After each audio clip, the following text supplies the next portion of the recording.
Hey, it's Mike from The Mike Wagner Show. Thanks for tuning in to The Mike Wagner Show on Anchor FM. If you're interested in sponsoring my show, you can send me an email to themikewagnershow@gmail.com, or you could also donate to the podcast. Just go to the Donate Listen site, and you can also donate whatever you like. Anchor is the easiest way to make a podcast. For those who are interested, Anchor can give you everything you need in one place for free, which you can use right from your phone or computer. We've got creation tools, allows you to record and edit podcasts so it sounds great, and they'll distribute the podcast for you so it can be heard everywhere. Spotify, Apple, Google, many more. And you can make money from the podcast with no minimum listenership. So download the Anchor app for free or go to Anchor FM to get started.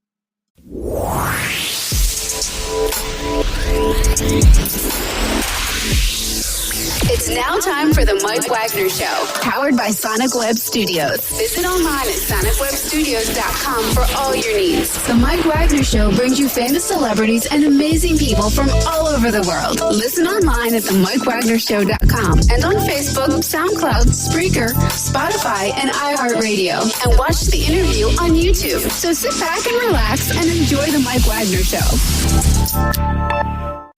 Hey everybody, it's Mike from the Mike Wagner Show, powered by Sonic Web Studios. Visit online at sonicwebstudios.com for all you need. Look at a professional website without breaking your budget. Sonic Web Studios is the answer. Sonic Web Studios offers fast, affordable custom web designs that blow the competition away. Call today at 1-800-303-3960. That's 1-800-303-3960. Or email to support@sonicwebstudios.com. Mention the Mike Wagner Show. Get 10% off your first order. Sonic Web Studios. Take your image to the next level. Also, the Mike Wagner Show can be heard on themikewagnershow.com. You can check our Facebook page at facebook.com/The Mike Wagner Show. You can download and listen on Facebook, SoundCloud, Spreaker, Spotify, and iHeartRadio. Also on Radio Public, Anchor FM, and also on the YouTube channel. Make sure you subscribe to The Mike Wagner Show. Also on iHeartRadio, as well as Apple, Google Play, and iTunes, and take the Mike Wagner Show with you on any mobile device. We're here with a wonderful director who's a director of photography, cinematography, and moving up the chain, he's based out of Ocala, Florida, and he's done some work for Todd, Telephone, an XL zombie named Ted, and of course, he's also got his own company called SFN Productions. We'll talk about that. And before we get into all these wonderful features, we're going to bring on the wonderful director of photography, cinematographer, on his way to becoming great things from beautiful sunny Florida, just having a little sunshine, Travis Cecil. Travis, good morning, good afternoon, good evening. Thanks for joining us today. Hey, how you doing, Mike? Great to be here today, man. Thank you a lot for this. Hey, that's great. And I wasn't too sure about this. Is the town you live in or city is Ocala or Ocala? I'm trying to remember. It's Ocala, Florida. Like everybody pretty much mispronounces it and stuff like that. But yeah, it's a small little city, just about 60 miles out of Orlando. Okay. Yeah, so I'm close there. Yeah, so that's been a home of a lot of hot films and everything, including Todd. You also directed and edited Telephone, an accidental zombie named Ted. You also have your own company called SFN Productions, LLC, and we'll get more into that. And first of all, before we get into those movies, especially Todd, tell us how I got started. Well, basically, it was about 6 years ago. Me and my brother had talked about we always wanted to start creating movies and everything. We were big fans into the horror, and he was very good at writing, so he would write short stories and stuff like that and get it published on Amazon.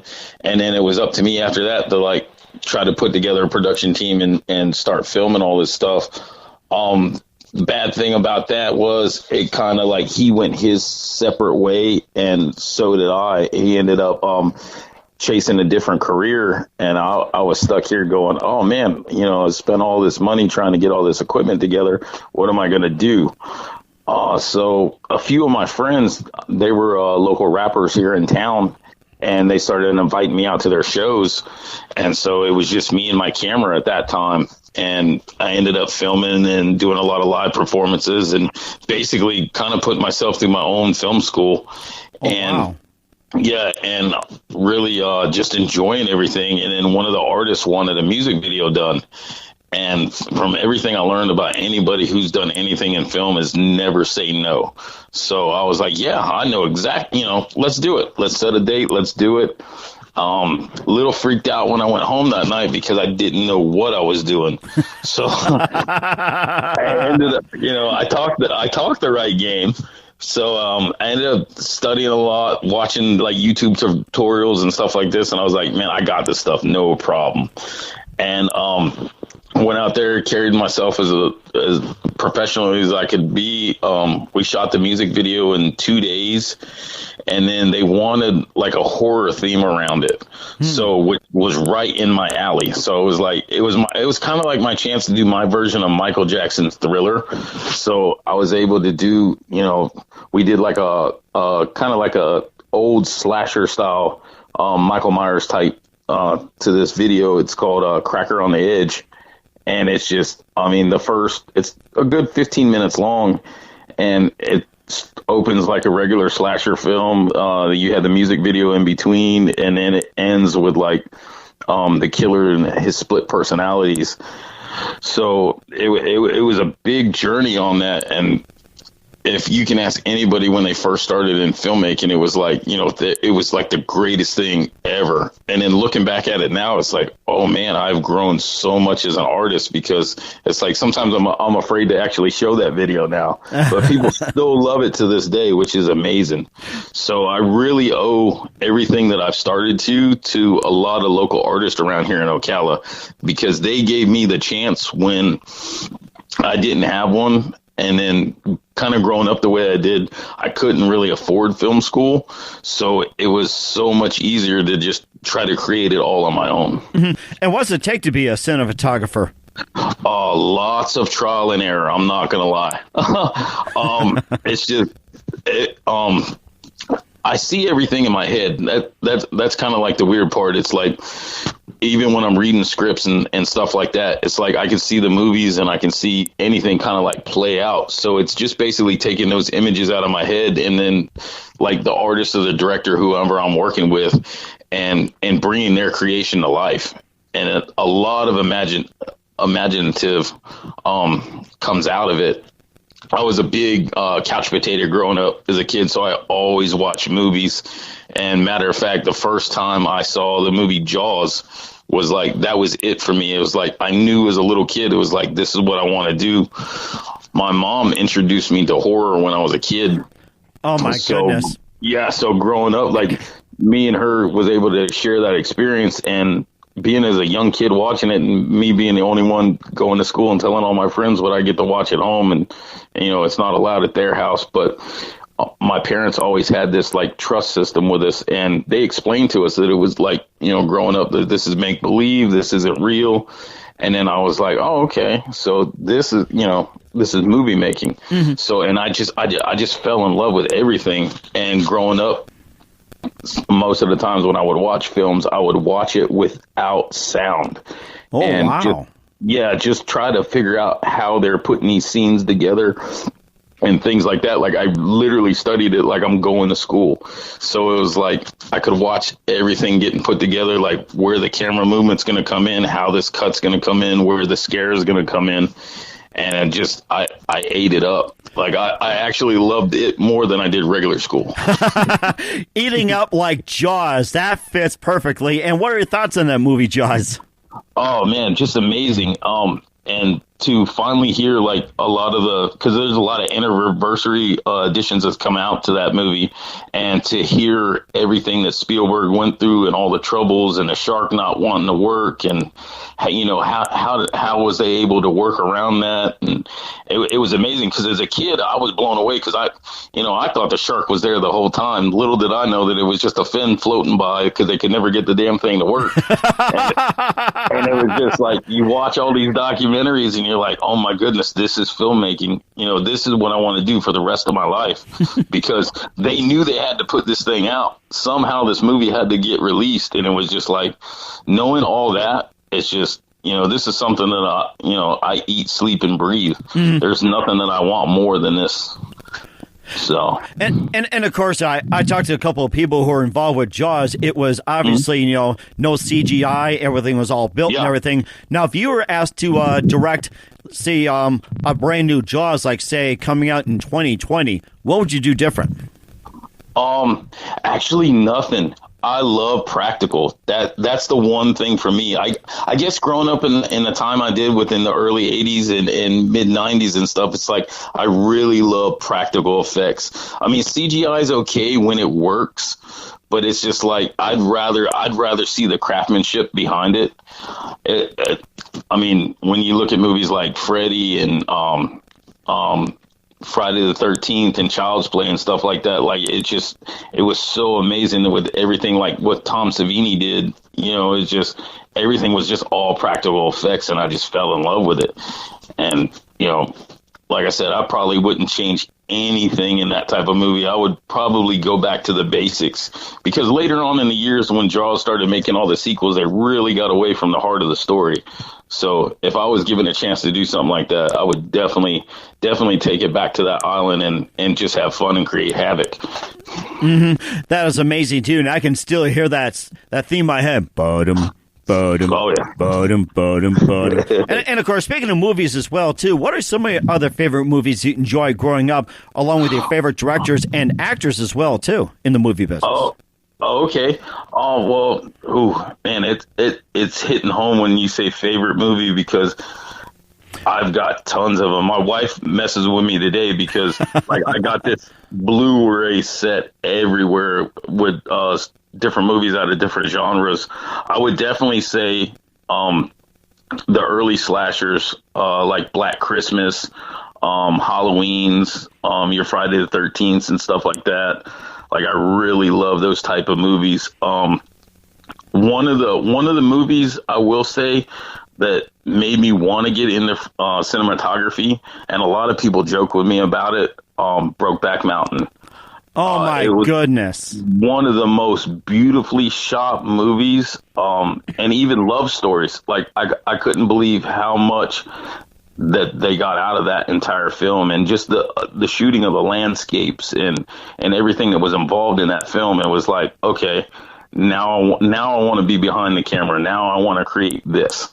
So it was just, for me, that's everything. Favorite directors that I admire to this day would be Adam Green, Joe Lynch, Kevin Smith, Wes Craven, John Carpenter, Steven Soderbergh, Robert Rodriguez, and Quentin Tarantino. Quentin Tarantino, one of my favorites. Yes. And what do you consider your favorite movie from Quentin Tarantino? Right now, it's The Hateful Eight. I'm addicted to that movie. I've probably seen it like 20 times. And matter of fact, just picked it up in the Walmart bin for like $5 on Blu-ray. Like it was sitting right there, and it's like I haven't even opened up the package yet since I brought it home. That was amazing. Makes me want to see that movie. I still think of Kill Bill and whatever else, but or what's that other one? I think it's Get Shorty. Is that directed by Quentin Tarantino? I'm trying to think. No. You're probably thinking of Reservoir Dogs. Oh, that. Okay. I was thinking the other one. Yes. Yeah, which was his directorial debut, man. Yeah, that movie was amazing and shot on an indie level. And it's just, that's some of the stuff that I love. If I ever got a chance to work on studio projects, you know, I'd definitely be into it. But my love for independent cinema is just above and beyond. It's just like the first time I seen one of Kevin Smith's films, Clerks, and getting to watch just the camera movement and how they did everything. And it's like, this don't even look like a blockbuster. It's like, what is this? And it was just this new type of filmmaking. And I was blown away. I was like, wow, you can tell a story differently. And it, you know, $20,000, I think they said it cost to film that movie. And I was just like, okay, now this stuff is getting, you know, pretty easy for the up and coming filmmakers that actually want to go out and pursue this kind of career. Like, you don't need big studios behind you. And that's another thing that made me, like I said, fall in love with independent cinema. That is amazing too. $20,000 can get you going pretty good too. And you also were the cinematographer and also editor for Todd, Telephone, and Accidental Zombie named Ted. We'll talk about those, but first, listen to The Mike Wagner Show at themikewagnershow.com. Powered by Sonic Web Studios. Visit online at sonicwebstudios.com for all your needs. Looking for a professional website without breaking your budget? Sonic Web Studios is the answer. Sonic Web Studios offers fast, affordable custom web designs that blow the competition away. Call today at 1-800-303-3960. That's 1-800-303-3960. Or email to support at sonicwebstudios.com. Mention the Mike Wagner Show. Get 10% off your first order. Sonic Web Studios. Take your image to the next level. Also, the Mike Wagner Show can be heard on themikewagnershow.com. You can check our Facebook page at facebook.com/The Mike Wagner Show. You can download and listen on Facebook, SoundCloud, Spreaker, Spotify, and iHeartRadio. Also, Anchor FM, Radio Public, iTunes, Apple, Google Play. Also, take the Mike Wagner Show with you on any mobile device and subscribe to the Mike Wagner Show on the YouTube channel today. We're here with Travis Cecil, the director of photography for the movie Todd, also cinematographer, editor. He's based out of Ocala, Florida. He's done work for Todd, also Hellphone, and Accidental Zombie named Ted. And it's for SFN Productions, LLC. But first of all, let's talk about your movie, An Accidental Zombie named Ted, and tell us all about that. Oh, that amazing project. I did not direct that. I was a PA on that set. A good friend of mine, Ann Wells, she was the director behind that. I got to meet her after we won, that she was judging. We won a film competition we did in 72 hours. It was a short film called Bride on the Sod. And we walked away with 8 awards that night, including Audience Choice. And then we got to know Ann really well and talked with her. And she was telling us about the movie that she was bringing to Ocala. And I was just like, wow, is there, can I help on it? How do I get involved? And the only positions they had left was like PA positions. And I immediately took it because one of the actors in that movie is one of my big idols, Kane Hodder. And everybody who knows who Kane Hodder is, he came into the Friday the 13th series from part 7 and on. And it was just the way he brung Jason to life. I was like, this is amazing. I'm going to get to work on a film with Kane Hodder. And then to rewind it, a couple months before that, I had actually was shooting interviews at a convention, and I got to film him. And we were sitting there talking after the interview. And I told him, I said, one day, we're going to be working on a film together. And he was like, well, if you ever get that budget. And little did I know, a few months down the road, that Ann Wells was going to be doing what she did in Ocala. And that first day of filming, we hit lunch. And I didn't really know everybody on the set. So I kind of sat off to myself. And here comes Kane, and he sits down with me, and we have lunch together and get to talk about his career and all his movies. And then I kind of fanboyed out because I was like, I know I got to be professional, but, you're a big inspiration to me, So I know down the road we'll end up working again. But it was a dream come true. And everything that I learned on that set was amazing, like the structure and everything. I would say it was another chance and the opportunity for me to call it my way into film school without going, because I was learning hands-on by all kinds of professionals. And, and the movie is amazing. If you guys have a chance to check it out, please. It's on VOD and pretty much anywhere. And it's a great comedy horror movie. And if you're listening, thank you so much for the opportunity. And that's amazing as well, too. Fantastic. And let's talk about the movie Hellphone. That is the one movie before your upcoming release, Todd. Yes, it's actually my wife. She's the director of that film. We're kind of we've done the short, and it's been in production now for a couple years. What we're trying to do. Well, actually, before it was brung to me, it was a project that she was involved in, and she brung me the script, and she talked about it, and I was like, no, I don't know if this is my type of movie, and she's like, it is, just read the script, and I was like, all right, so I started reading it, and it's basically like a love letter to the 70s and 80s horror slasher, like the story behind it is just, and some of the things in this film and in the script is things you haven't seen in modern horror. Like the main killer in this film, like he has to actually learn how to do everything. He goes through a training program from the devil, and the devil like has to teach him how to do this, and this, and every kill that he does, like he gets better and better as it progresses. But it's very funny and comical to actually watch him trying to do things in the first couple kills. Like the girl it's running through the woods, she trips and falls, it's like, oops, and he really didn't do anything. So he basically has a lot to learn throughout this movie. Now, we got the opportunity to shoot the short last year, and just had a great time. It took us about 3 days to shoot the short. We put everything together and starting to put it in film festivals this year. One of our producing partners, Aaron Jackson, who is known from California Dreams in the 90s. A little side story on that, like when my wife was putting out the casting call for it, he answered it, and she was messing with me when I come home. She's like, do you know who Aaron Jackson is? And I was like, yeah. And she was like, well, he answered our casting call and wants to talk with us. Oh, my gosh. I thought she was pulling my leg. I was like, get out of here.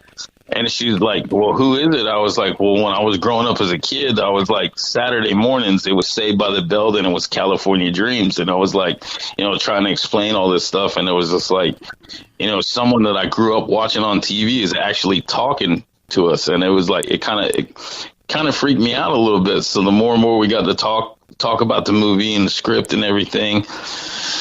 And then he was on board. And then we tried to raise funds initially through like Indiegogo and stuff like that. Mm-hmm. And it went pretty good. Like I said, we made enough off that to make the short. But now that we got all that completing, now we're looking for investors to actually make the full feature.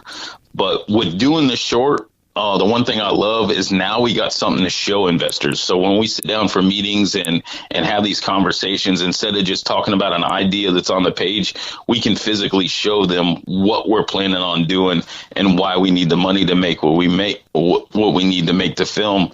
And the cool thing about it, with it being independent and stuff like that, we don't need millions of dollars to make this movie. I want to say if we can get a budget around $200,000, we can make something that will truly stand. And I know from as good as the script is that people will watch, especially if they grew up watching movies in the 70s and 80s and love that kind of slasher type movie. They're going to fall in love with this. That is amazing, too. And we'll talk about Todd in just a few minutes, along with your new company. You listen to The Mike Wagner Show at themikewagnershow.com, powered by Sonic Web Studios. Visit online at sonicwebstudios.com for all your needs. Looking for a professional website without breaking your budget? Sonic Web Studios is the answer. Sonic Web Studios offers fast, affordable custom web designs at below the competition way. Call today at 1-800-303-3960. That's 1-800-303-3960. Or email to support@sonicwebstudios.com. Mention Mike Wagner Show, get 10% off your first order. Sonic Web Studios, take your image to the next level. Also, The Mike Wagner Show can be heard on themikewagnershow.com. You can check our Facebook page at facebook.com/The Mike Wagner Show. You can download and listen on Facebook, SoundCloud, Spreaker, Spotify, and iHeartRadio. Also, Anchor FM, Radio Public, iTunes, Apple, and Google Play. Also, take The Mike Wagner Show with you on any mobile device and subscribe to The Mike Wagner Show on YouTube and check out the videos as well. We're here with Travis Cecil, the cinematographer, editor, also director of photography. On his way to big things, he has, based out of Ocala, Florida, he's done an accidental zombie named Ted, Hellphone, and Todd as well, too. He's also got his own company called SFN Productions, LLC. And before we get to all that, tell us about your upcoming movie, Todd. What's it about? And let's talk about the people who have been, like Aaron Jackson, Hans Herkey, and director Aaron Warren. And also Laura Stepman, too. Let's not forget her. So we can't forget Laura, man. What a great actress she is. Todd, it is one of the wildest movies I've ever got to be involved in. It all started basically while we was in production for doing Hellphone. When we started sending out casting calls, I ended up meeting Hans Herkey, and he responded to one of the emails, and then we started instant messaging each other back and forth, just talking about film and everything that he's done as an actor, and then I would talk about the music videos I've done and stuff like that. And he invited me and my wife to his premiere in Orlando last year, and we ended up going to that premiere. And man, it was the first time I got to meet him face to face, and we started talking, and he was like, I told him, I was like, man, I really want to work with you. I said, if we can find a project, I want to work with you. And he gave me a big hug, and he goes, I'll give you a call in a couple weeks.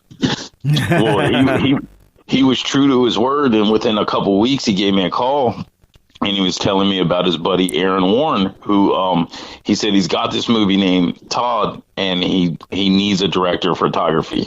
And I got instantly excited. This was probably about 2 or 3 in the morning because he's on LA time. So I'm jumping out of the couch, and I'm like, yeah, I'll film this movie. I go wake my wife up, and she kind of hollered at me and stuff like that. She's like, we'll talk about it in the morning. I was like, no, I want to talk now. You're finally going to get a real feature.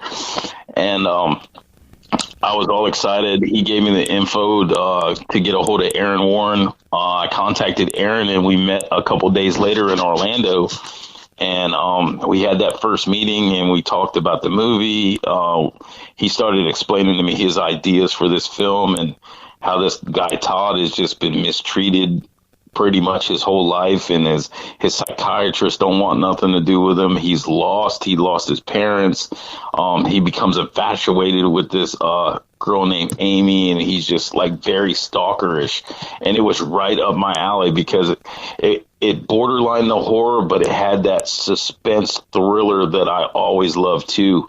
So reading the script the first night, and I was like, yes, this is something that I want to do. And we had another meeting a couple weeks after that, and we was talking about the film again and talking about shot lists and stuff like that.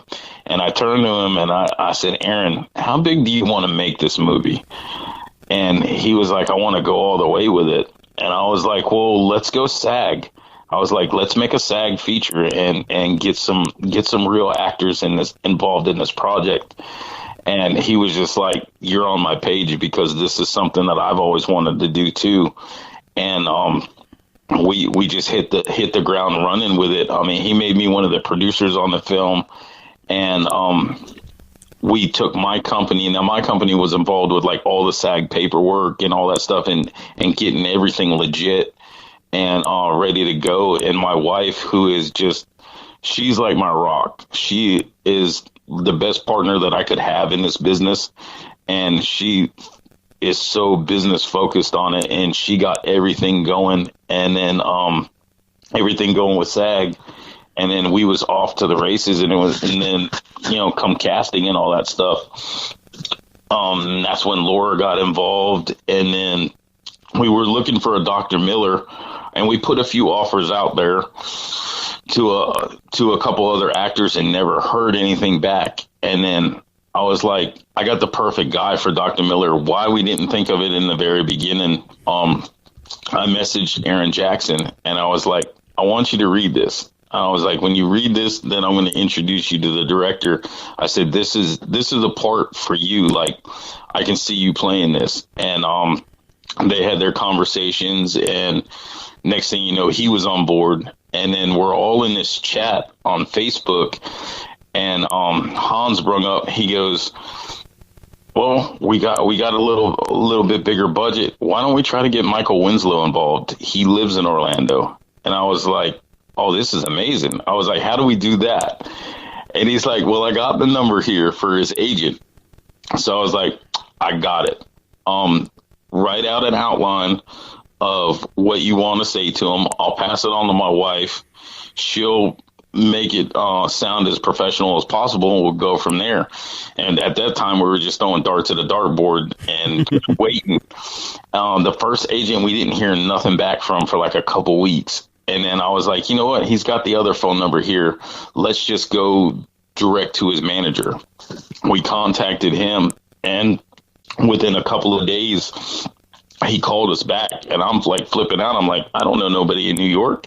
And I'm like, I know exactly who this is. So we start talking, and him and my wife were on the phone, and we were talking about the film, and he read he said Michael read a few pages of the scripts, and he wants to do the film. And I was like, get out of here. So then we get into negotiations after that, and I immediately messaged Hans and Aaron. I was like, you'll never believe this, like, we're legit in negotiations with getting Michael Winslow for this project. Nice. He loves the script. He wants to do the movie. And everybody's so used to seeing Michael do the funny comedy routines. And with this character that he got to play, it's how I kind of coined the phrase. He's like Dr. Miller's Jiminy Cricket. Like every time Dr. Miller has problems, he's always at this bar, and the owner, he ends up playing Jake, who actually owns the bar, and he gives him the best advice and how to help his family out, how to change his life and stuff like that. And it's kind of funny that you got to go to the bar to do this, but I guess even a psychiatrist needs somebody to talk to. So makes me think of Cheers. yeah, basically. So, I mean, the chemistry that Aaron Jackson had and Michael Winslow had together, like it's pure magic. And I'm actually in the middle of post-production editing it now. And the scenes that they do together are really kind of gripping. It really pulls you into the story. Like I said, Aaron Warren did a great job. Him and his partner Jim did a great job writing this script and putting this movie together. So I think once everybody gets to see it, they're really going to like what they see. Like the chemistry with all the actors on this movie was just amazing. And for it being my first SAG feature, like, I'm pretty blown away with what we was able to pull off with the budget we had and the shoot dates. That is amazing. And when is Todd going to be released? We're looking probably sometime early next year.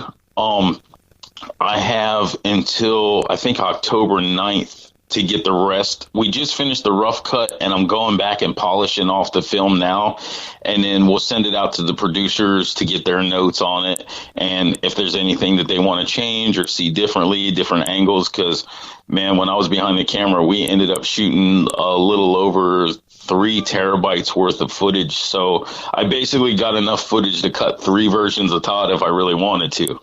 So we definitely had, a lot of extra footage in the can, and we got a lot of room to work with to make it, the best that this can be. And then once we get done with that, we'll send it to our audio guy out in San Francisco, who is just amazing. He's going to do us a nice 5.1 Dolby mix to it and get it ready for the fans to come and see it. That is amazing, too. We're all looking forward to the movie Todd, that's produced by SFN Productions, LLC. And speaking of SFN, let's talk about how you got the company started. Well, when me and my brother were talking about making the movies and stuff like that, he was like, you need a name that's catchy. And I couldn't think of anything off the top of my head. And then when I got into that first music video, we still are a really poor kind of company. I worked actually that's what I do for my day job. Sometimes it's like I work in a gas station. Well, for 12 years, I saved up as much money as I could to purchase all this film equipment. And then my buddy just looked at me and he's like, man, you're always trying to make something out of nothing. And I was like, say that again. And he was like, you're trying to make something out of nothing. I said, that's the name of my company. And he was like, get out of here. Something from nothing. And SFN, something for nothing. I get it. That's amazing. Yeah. So to go dig a little deeper into the story, when we went to try to get our first building in town, the guy we were going to lease from, he was like, your company's name's too big for the sign. And I'm like, well, that's the name of my company. I don't want to change it. And he goes, no, you don't have to change it. Just abbreviate it. So he was like, just call it SFN. And I was like, well, it'll fit. So it's stuck ever since then. So it's something from nothing. So SFN Productions, that's how it got its name. That is amazing. We're looking forward to more of your work coming out of SFN as well, too. Something for nothing, which is great. And just a few minutes here. We know you're the busiest man in the world, but thank you for your time. You've been fantastic. What do you consider your favorite project and the most challenging? Favorite project and the most challenging? I would have to say Todd, and not in a bad way or anything like that. I had to wear a lot of multiple hats in this film. Not only being the producer, the cinematographer and editor, it's like I get to see this movie in all different stages. Even when the actors walk away, it was like, okay, their part's done, but this movie's still going. So it's been a non-stop project for over a year now, from even as long as Aaron had the project before it even got passed on to me. You know, we was in pre-production for almost a year, and then we shot it. We had a 21-day shoot schedule, and when we was working with SAG with the 6 work days on and one day off, and being on a set that long, you don't have a day off. So it was never a relaxed time. It was like, okay, you wake up at 3 a.m., you get ready, you go to set, you shoot all day, you come home, you're still a producer. You still got to get these forms in the SAG. So we would work with our line producer, Lisa Wiesel, and, you know, get all this stuff done. And before you know it, 2 hours later, we're back on set again. So it was, you didn't get any sleep. You were constantly pushing yourself. The team that I had, we all came together as really like a film family, and we pushed each other every single day. And I love the crew that we worked with, from the actors to everybody behind the scenes, our grips, our PAs, like, and everybody helped out. There wasn't one person that was sitting on set and just goofing off. Like, everybody, it was so collaborative. Everybody gave their opinions or ideas, or, man, this scene would look good this way, and this scene you could do this. And it was just like, I've never been around that much of a creativity environment, and I just fell in love with it. So it was like, even during the editing process now, I'm putting everything together. It's like, you know, this movie's still evolving and it's still being creative. And it's just, man, it's just something that I think I'll never forget. I think nobody ever forgets their first major feature that they end up working on. And I think that's something I'll take with me for the rest of my life, because no matter what set I'm on, I'm going to try to take all them people with me. And Aaron is the same way. A matter of fact, I think that's how we get along so well. We always talk about the people that we take with us wherever we go for the next project and the next project, and keeping it family orientated and just making it bigger and bigger. So I look forward to doing more films and projects with him, because he done told me from day one. He was like, after seeing the first footage, and even before that, he was like, "You're my DP. You're not going nowhere." So. And he even did me a blessing. I just recently had a son, and he was on set with me one day, and he was like, "Get some shots of your son." And I was like, "But it's not in the script." And he was like, "Just get some shots of your son." And I was like, "All right, no problem. You're the boss, man." Congratulations, by the way. Oh, thank you very much. And then now we're going to end up using some of the shots of my son as a montage later on in the film, and seeing the different stages of Todd. So it's like, man, this is awesome. Like, not only was I blessed with a son, but, you know, me and my wife get to sit back in the theater and actually see him on screen. So that's going to be amazing. That is amazing. Sounds like your most memorable moment. I was going to ask you about that. I think you just answered that question for me. This is great. Oh, thank you. and who do you consider biggest influence in your career? Biggest influence in my career would definitely be Adam Green and Joe Lynch. They started a podcast a few years before I started my company, and just listening to everything that they've done, and they basically run their podcast as a film school. So you heard about, you know, how to get started in this and get on sets and stop talking about doing film, and, you know, kind of just get off your ass and go film something. And it was just like, this was okay. So they're telling me to go do it, and I've been talking, and it was just like, all right, let's get up and do it. And I've been nonstop ever since then. But yeah, if I would say that was, you know, biggest influence would definitely be him, Adam Green, and Joe Lynch, for just all their inspiration. I'd love to meet them one day and tell them sit down and tell them the story about how they actually, whether they know it or not, they basically helped me start my career before it was even started. That is amazing too. And what's the best advice you can give to anybody at this point? Never give up. Always believe in yourself. And I went through it a lot starting out on this, especially when you tell people it's like, I'm going to go make a movie, or I'm shooting a music video today, and they're living their 9-to-5 life, and be like, well, why are you doing that? It's entertainment. I was like, don't you like movies? Don't you like films? And they're like, well, yeah, but I like creating them. So if you got dreams and passions, just never give up.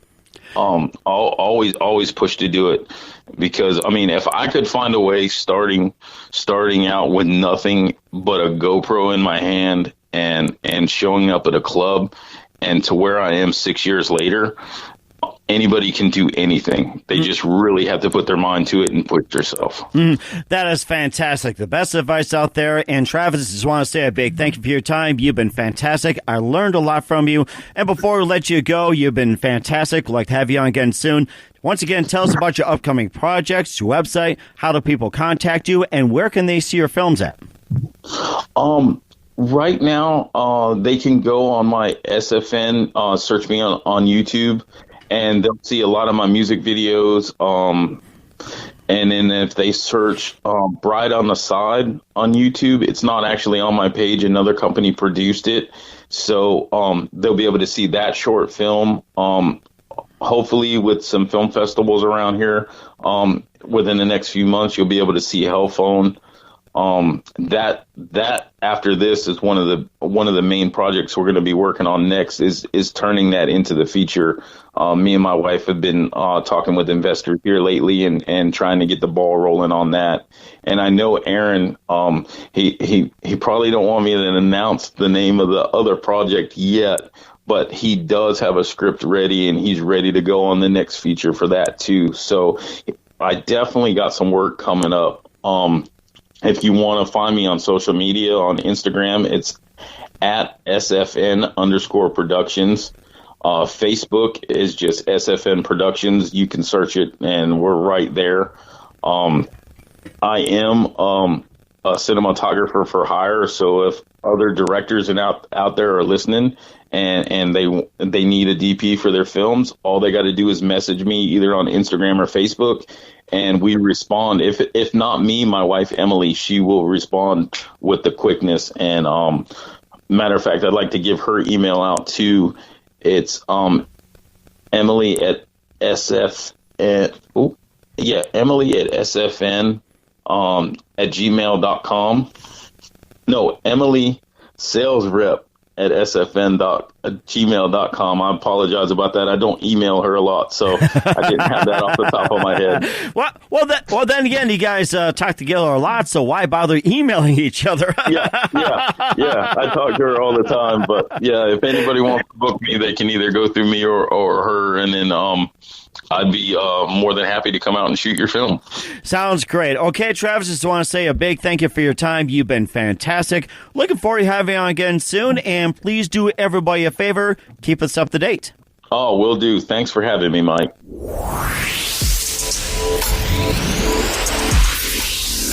Thanks for listening to The Mike Wagner Show, powered by Sonic Web Studios. Visit online at sonicwebstudios.com for all your needs. Listen online at themikewagnershow.com and on Facebook, SoundCloud, Spreaker, Spotify, and iHeartRadio. And watch the interview on YouTube.